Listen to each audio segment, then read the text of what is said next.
नमस्कार साथियों, पशुधन वेटकेयर में आपका स्वागत है। जो साथी नए जुड़े हुए चैनल को लाइक करें, सब्सक्राइब करें और शेयर करें ताकि वीडियो अधिक से अधिक किसान भाई तक पहुंचे और उन्हें आवश्यक जानकारी प्राप्त हो सके। साथियों, आज हम बात करें रिपीटर एनिमल्स की। रिपीटर एनिमल, किन पशुओं को रिपीटर एनिमल कहा जाता है? पशु रिपीट क्यों हो जाते हैं? पशु को रिपीट होने से बचाने के लिए हमें क्या क्या करना चाहिए? इन सभी बातों का वर्णन, इन सभी बातों का जिक्र आज हम इस वीडियो में करेंगे, तो कि इस वीडियो में बने रहें और इस वीडियो को पूरा कंप्लीट देखें। रिपीटर एनिमल, ये वो पशु हैं जो 3 या 3 से अधिक बार नेचुरल मैटिंग या एआई के बाद भी कंसीव नहीं कर पाते हैं, गर्भाधान नहीं कर पाते हैं। ऐसे पशुओं को हम रिपीटर एनिमल कहते हैं। ये पशु बार बार हीट में आते हैं, लेकिन नेचुरल मैटिंग या एआई के बाद भी गर्भाधान नहीं कर पाते हैं। तो पशु रिपीट क्यों होते हैं? रिपीट होने के पीछे बहुत सारे कारण होते हैं। मुख्य रूप से 7 कारण हैं।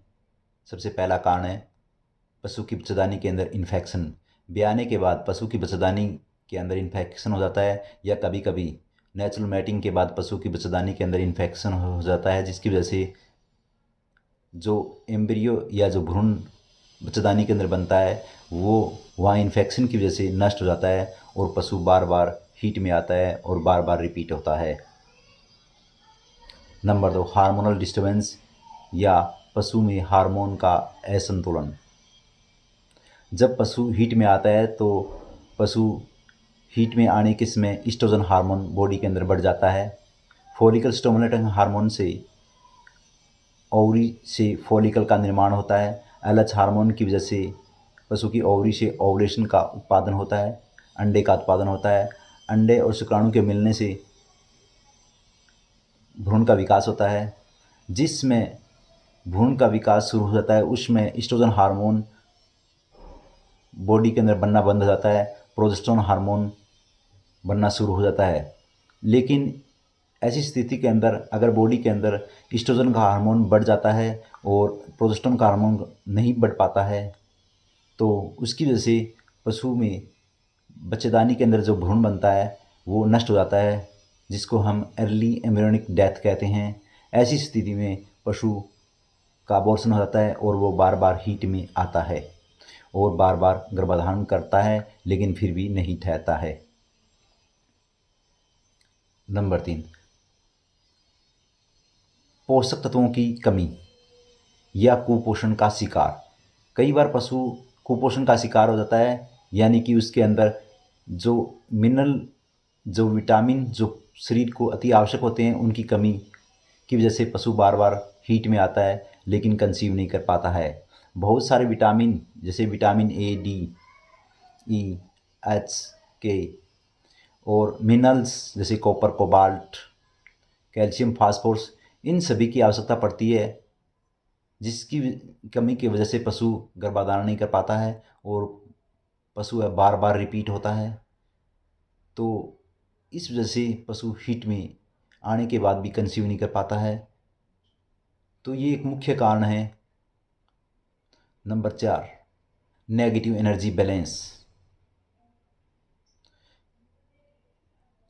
पशु के ब्याने के बाद पशु को अधिक एनर्जी की आवश्यकता होती है, लेकिन उस स्थिति के अंदर पशु दाना चारा पूर्ण मात्रा में नहीं खाता है, जिसकी वजह से पशु को एनर्जी कम मिलती है। एनर्जी कम मिलने की वजह से पशु नेगेटिव एनर्जी बैलेंस में रहता है। अगर पशु लंबे समय तक नेगेटिव एनर्जी बैलेंस में रहता है तो पशु स्ट्रेस में रहता है। स्ट्रेस में रहने की वजह से पशु की इम्यूनिटी कमज़ोर हो जाती है। इम्यूनिटी कमज़ोर होने से पशु में मेटाबॉलिक डिसऑर्डर क्रिएट होते हैं, जिसकी वजह से पशु में रिटेंशन ऑफ प्लेसेंटा जैसी बीमारी, कीटोसिस जैसी बीमारी उत्पन्न होती है, जिसकी वजह से पशु आगे गर्भाधारण नहीं कर पाता है। Number 5, abnormal uterus. कई बार पशु की बच्चेदानी में अबनॉर्मलिटी आ जाती है, ओवरी के ऊपर सिस्ट बन जाता है, कभी कभी यूट्रस में फाइब्रोसिस हो जाती है, जिसकी वजह से पशु गर्भधारण नहीं कर पाता है। मौसम का इफेक्ट, मौसम का प्रभाव। भैंस, भेड़, बकरी कुछ ऐसे जानवर होते हैं जो सर्दियों के मौसम में हीट में अधिक आते हैं और कंसीव भी ज़्यादा करते हैं, जबकि गर्मियों में इनमें कंसेप्शन रेट कम हो जाता है।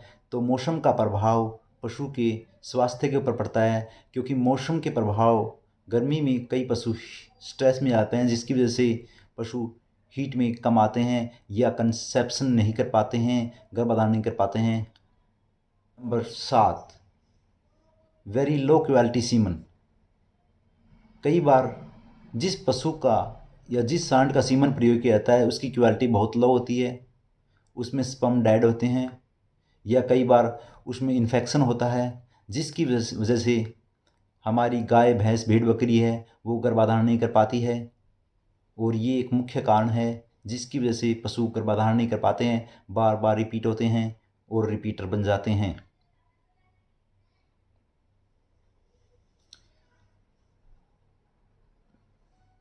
अब पशुओं को रिपीटर होने से कैसे बचाया जाए ताकि पशु रिपीटर ना हो। सबसे पहले पशुओं के बच्चेदानी के अंदर इन्फेक्शन नहीं होना चाहिए। अगर पशुओं के बच्चेदानी के अंदर इन्फेक्शन है तो उस स्थिति के अंदर हम पशुओं के बच्चेदानी के अंदर एंटीबायोटिक्स दवाई रखेंगे ताकि वहाँ पर इन्फेक्शन ख़त्म हो जाए और पशु एक टाइम के बाद सही समय पर गर्भधारण कर ले।